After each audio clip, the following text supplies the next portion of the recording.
10:30 a.m. Friday, Max was still trying to regain strength in his legs, numb and weak from days of inactivity. It will hurt a bit now, but it will be fine in a few days, nurse said with a smile. Max grunted and kept on slogging. An hour of therapy left him tired and hungry. Rest up and we start tomorrow again, the nurse said with a smile and helped Max on the bed. Doctor will be here to see you. Max laid there with his eyes closed, and a few minutes later, he woke up to a heavy voice calling his name. Dr. Thomas stood there with some papers. How are we feeling this morning, Max? He asked.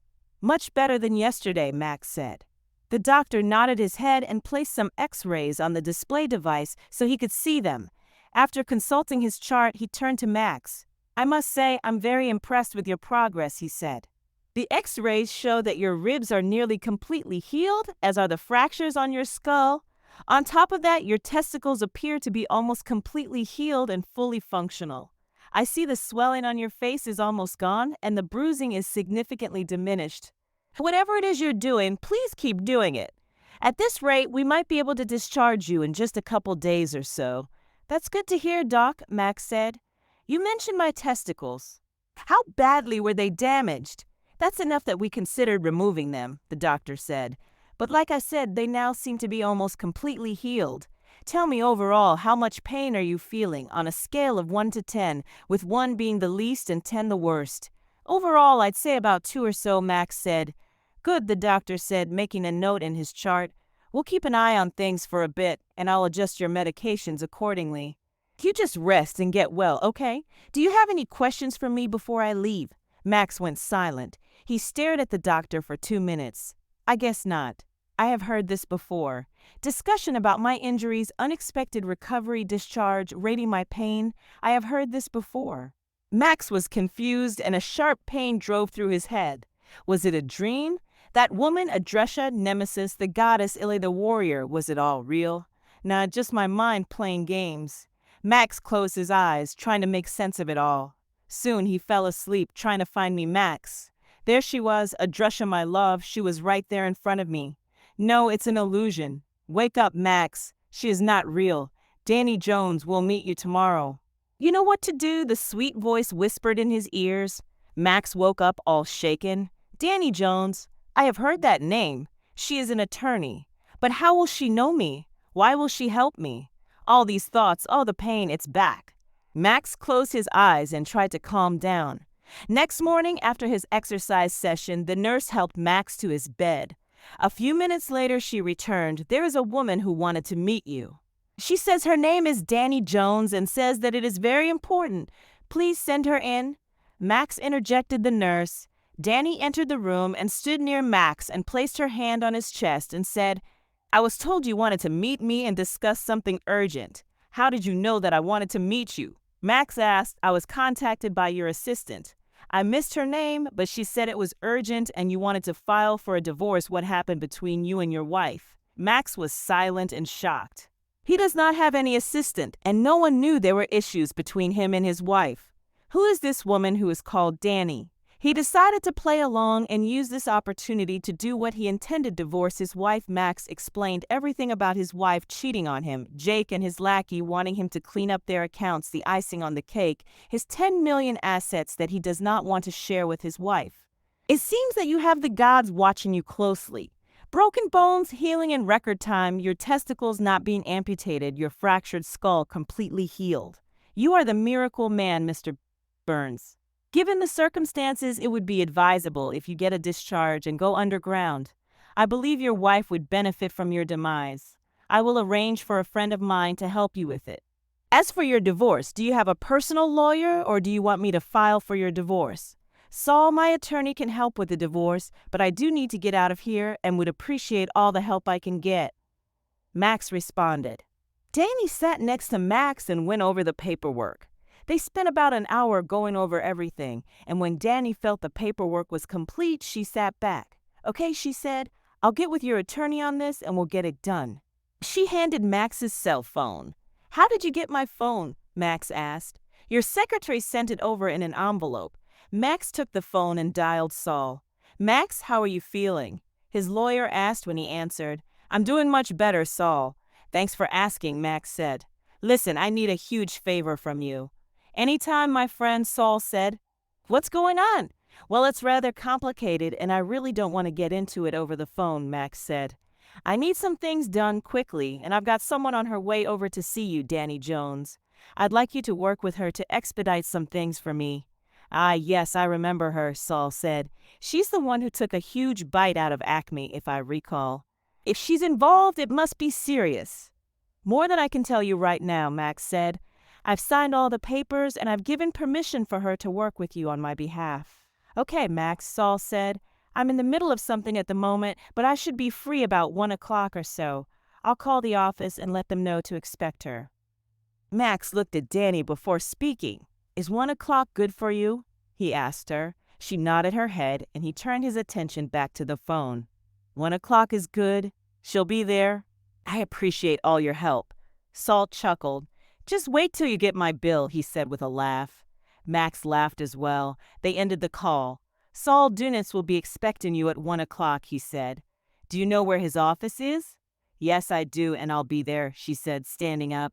I'd better get going. I'd like a bite to eat before I meet with him. It's good to meet you, Max, she added, extending her hand. Max shook her hand and watched as she left.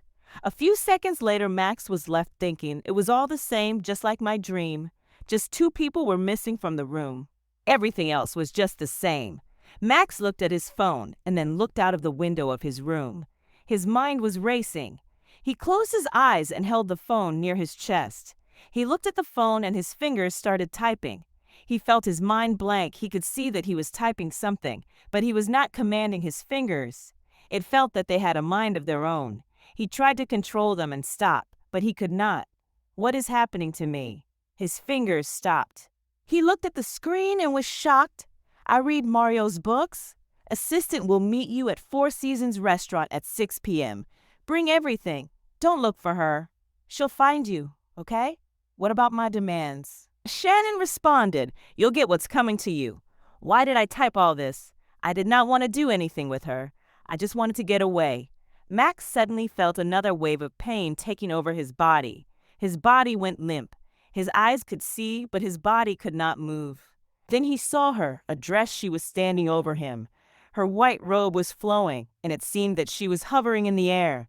Max smiled, or he thought he did. Eli will be here. Go with him. He will get you where you need to be.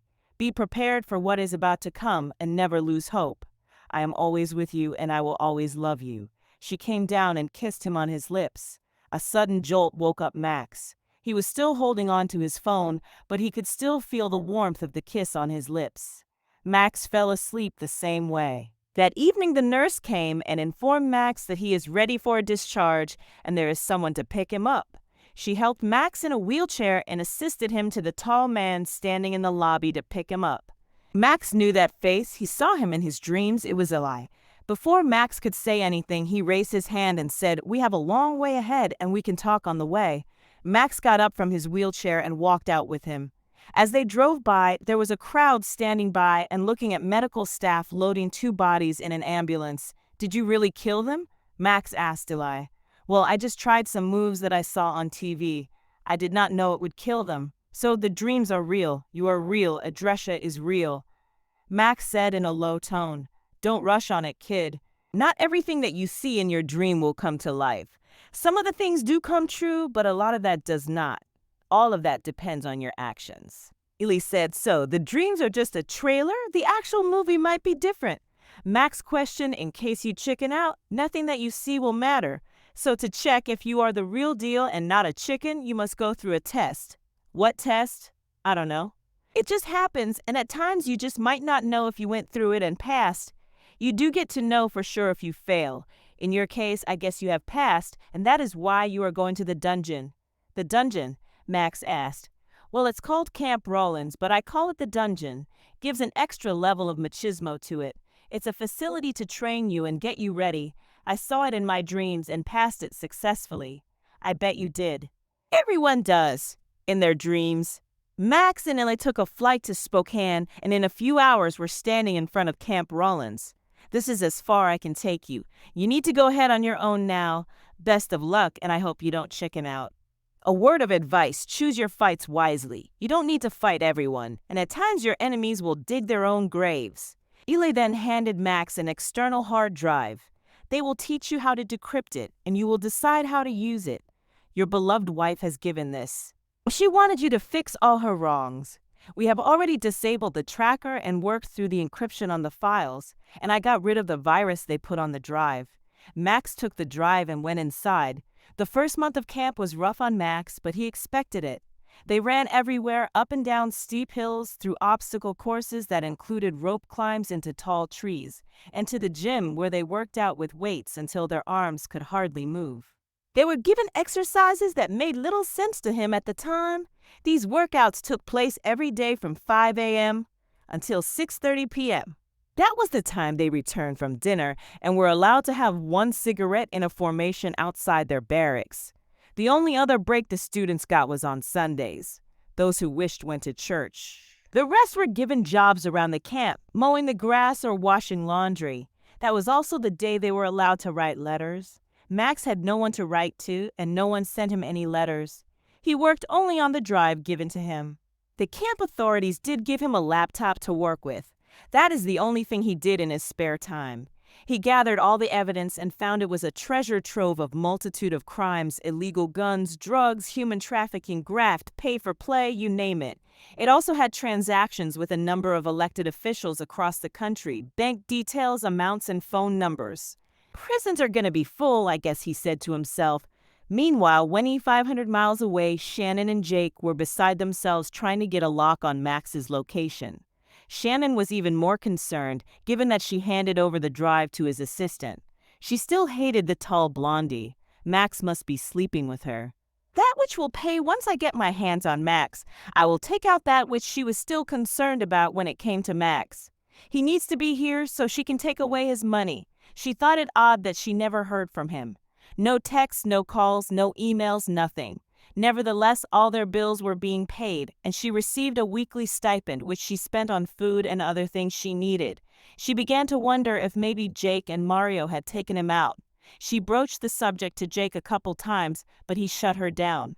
As for the updates on Mario's books, all they received were anonymous emails saying they were being processed. When they tried responding, all they got were error messages saying the address they attempted to contact did not exist.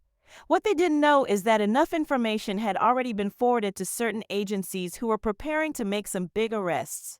Max finally got to the third month of his training and found that he enjoyed the close combat and self-defense training he received. Of course, the physical training and psychological counseling continued.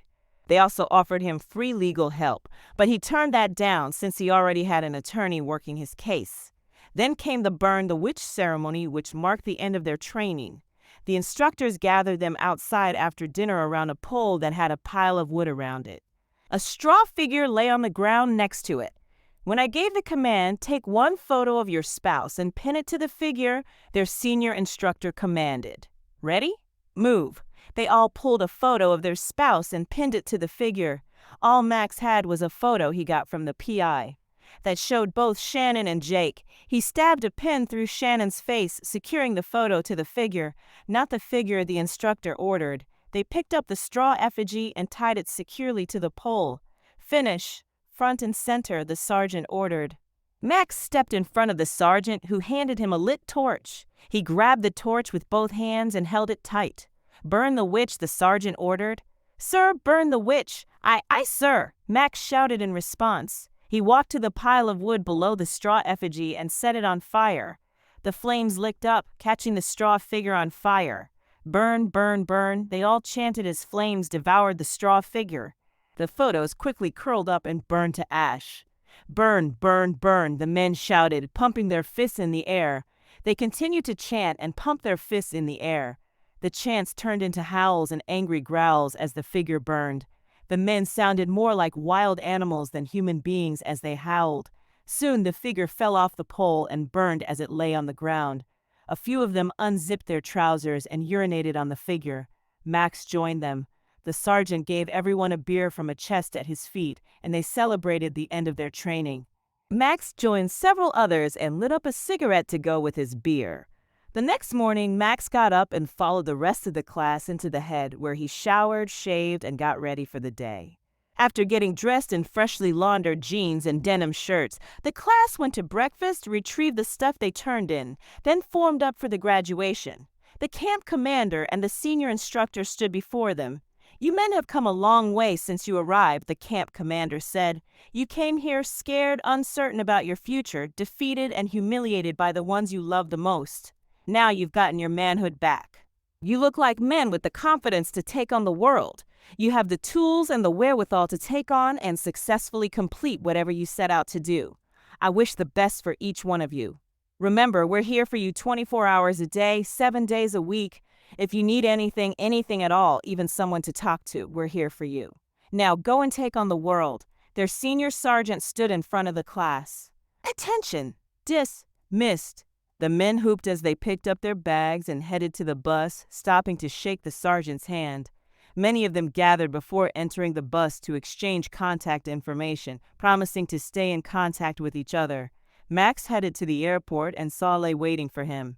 He walked up to him and shook his hand. "You look better, kid. I guess they fed you well." "Yep, they did. It was tougher than I thought, but I survived." Max laughed. On the flight, Max and Illy were seated together. Max asked, "In one of my recent dreams, I got the power of making people do my will. Do I get that power in real life? How do I know I have that power?" Eli smiled and said, "You never know until you use it. Time will tell." A few hours later, they came out of the airport. "You should know that Shannon, Jake, and some of Mario's boys are at your house," Eli said. "Amos is with a private investigator keeping an eye on things. I'm told there's some sheriff's deputies with them. Are you going to be able to handle this?" Eli asked. Max took a deep breath and let it out slowly. "I'm ready to get this done." Eli nodded. Not having any luggage, the two of them went outside and flagged down a cab. Before they got in, though, a young man on a skateboard came zipping down the sidewalk, bowling over a woman pushing a baby stroller. "Hey, you," Max ordered. The teenage boy on the skateboard stopped and turned to Max. "Are you talking to me?" the teenager asked.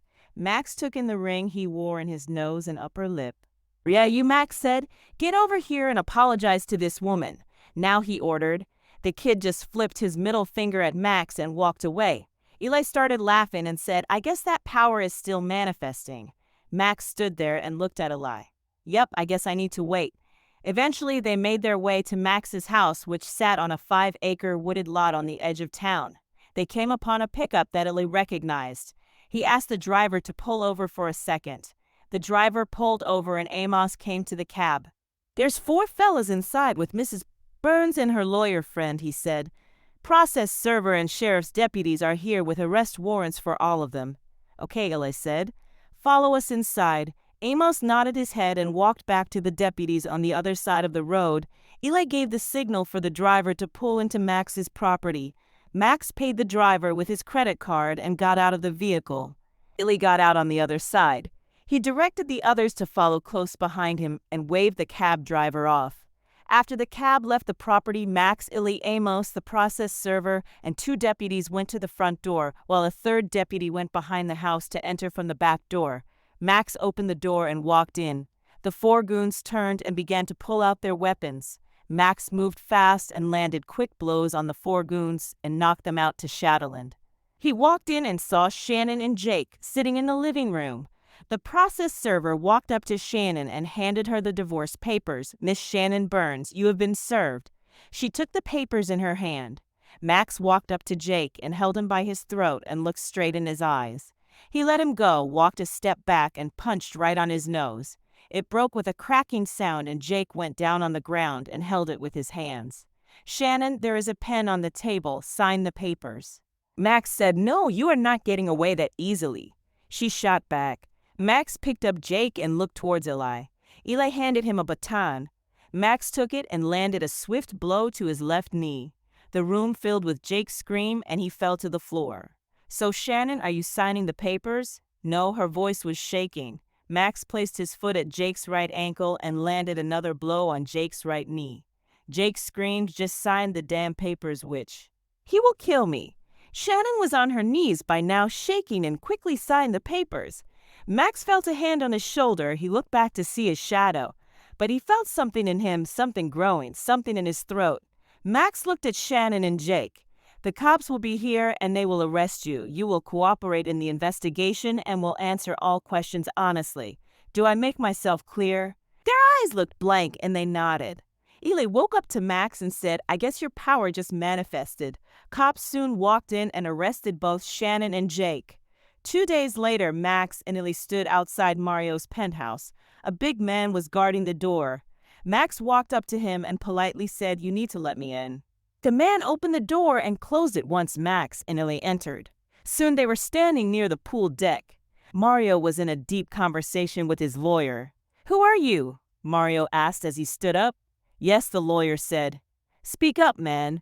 Who are you? And how did you get here? Don't you recognize the accounting you wanted to do in your books? You really should know who you're doing business with, Mario, Max said. What? Mario asked. What are you talking about? I'm the guy Jake and Shannon told you about, Max said. Oh, so you're the accountant who double-crossed me, Mario said. Do you know who you're dealing with? Do you realize I can have you taken out with a single call? Max chuckled. The real question is, do you know who you're dealing with? Max said. Mario took a step back. He wasn't used to people standing up to him. He considered his options before speaking. All right, Mario said, you've got my attention. Now tell me what I need to do to make things right with you. You do know that even if the feds come after me, I'll never spend a minute behind bars. My lawyers will keep the courts tied up in knots for years. So tell me what it is you want. Me. I got lots of it. Women. I've got more than I can shake a stick at. You can have some of it. As much as you want. Just name your price. Max felt his face turn red with anger. Deep down, he knew that Mario was right. Even though he deserved to spend the rest of his life in prison, he knew Mario's attorneys would fight tooth and nail to keep him out. And he would be free to ruin more lives and free to prosper off the ruin he left behind. There was nothing remotely redeeming about this creature, and Max knew he had to be eliminated. There's only one thing you can do that would satisfy me, Max said. Name it, Mario said. Anything. Max smiled, but there was no warmth in his smile. Drop dead, Max commanded. Mario began to smile, but the smile faded and he brought a hand to his chest. He gasped for air, but was unable to breathe. He looked at Max one last time before his eyes rolled up. He fell to the concrete, his eyes glazed over in death. The lawyer looked at Max, shocked. Who are you? He asked. Max Benuch, Max told him. And as far as you're concerned, I don't exist. I was never here. Understand? Why? Yes, I understand, the lawyer stammered. Good, now go to sleep. And when you wake up, you won't remember a thing. The lawyer dropped to the concrete, his eyes closed in a deep slumber. Max and Ely walked out of the house back to Max's place. While Maz was busy opening the lock on the front door, Ely said, My work here is done, and looking at what I see, you don't need me. Goodbye, Max. Max turned back, and there was no one. Ely disappeared into thin air. By now, Max was accustomed to seeing people disappear.